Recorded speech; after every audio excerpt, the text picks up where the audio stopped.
Hi, so today I just want to go through a quick top 10 list of the items I recommend taking on the Kokoda Trail. Item number 1, a trekking pole. This is something that everyone had. This one's a bit more expensive. I've got a cheaper one. I don't know, there's not a huge amount of difference. This one was handy. It's got upper grip and a lower grip going up and down hills all day. I did find I used the lower grip a lot. One thing to note though is I did buy this little knobby thing which I normally had on my other trekking poles, which just sticks on the end like that, but I found first day it popped off like 5 times in the mud. No one else was using it, so just got rid of it, and perfectly fine as is. Next item, boots. These are Merrell, love Merrells, but first time I've ever really worn Merrell boots because I don't really like boots that much. Usually wear the shoes. But everyone was telling me need boots, and yes, you need boots. There's a lot of mud. It's going to save mud getting in, and the ground's pretty uneven, so it's going to save your ankles as well if you've got weak ankles. So yes, boots, highly recommended. Next thing is a water bladder. Now you can use drink bottles. Some people prefer drink bottles, but water bladder, it's just, you're hot, you're sweaty all day, and you're going to be losing liquids really fast. Having this thing right next to your mouth, just whenever you want, is heaps easier than having to ask someone to get a water bottle out or having to stop each time. And because you don't get that many breaks, you're walking long distances for a long time, because you want to get there as early as possible so you can have dinner and it's not dark when you start setting up all your gear. So yes, bladder recommended. This next item is something I nearly didn't actually take.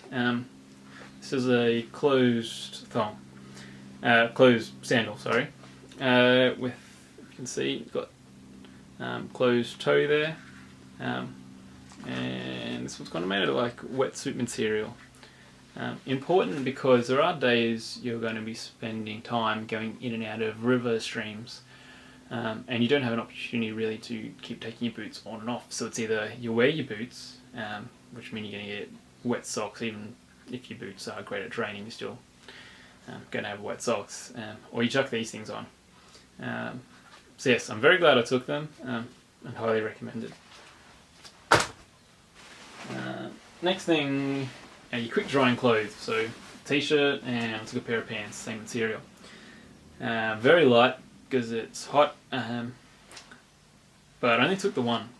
For everyone, if you go camping and things, you get smoke, so your clothes really start to stink. I did try to wash it. Even right now I've washed it a few times when I've been home, and it still kind of reeks of smoke, sorry. So I wish I actually took a second shirt, but I was really conscious of space because I was carrying my own bag. But if you're not carrying your own bag, definitely take second or even a third pair of clothing. Make it heaps more enjoyable, more comfortable. This thing, I'm not really too sure even what it's called. It's like a neck gaiter, I guess. Multi-purpose thing. You can only use it as anything, headband things. But what you want one of these things for, or cloth, anything, is just to wipe away sweat, get things out of your eyes.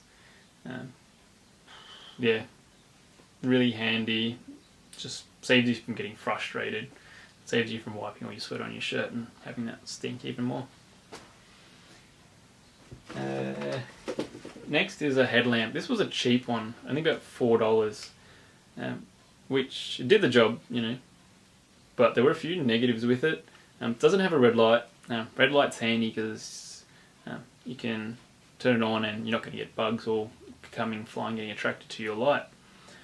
The other thing was, it had a really annoying little click button switch there which would keep clicking in my bag or something, and I'd pull it out at night time. The thing must have been on all day or something.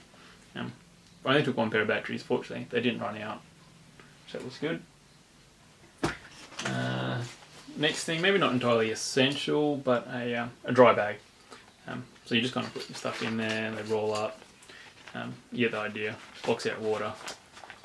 Water doesn't seep through the material. Good for keeping toiletries in, especially things like your toilet paper. You don't want that getting wet. you only get one chance really, because there's no shops really to buy anything from along the way.